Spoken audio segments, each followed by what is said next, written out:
आणि व्हीव्हीपॅटच्या चिठ्ठ्या यांची सखोल पडताळणी करण्याची मागणी रोहिणी खडसे यांनी केलेली आहे।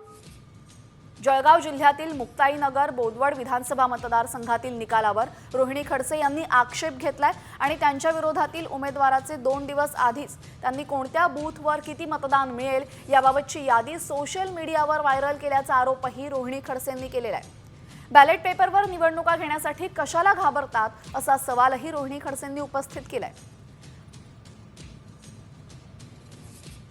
रोहिणी खडसे यांनी आता 7,55,000 रुपये भरले असून व्हीव्हीपॅटची तपासणी करण्याची मागणी त्यांनी केलेली आहे। तुम्ही हे बॅलेट पेपरवरती इलेक्शन घ्या ना, तुम्हाला कसली भीती आहे? जर तुम्ही काही केलं नाहीये, काळाभोर प्रकरण तुमच्या कुठल्याही या निकालामध्ये नाहीये आणि तुम्हाला विश्वास आहे की हा जनतेने दिलेला कौल आहे, तर एकदा बॅलेट पेपरवरती निवडणुका होऊन जाऊ द्यात।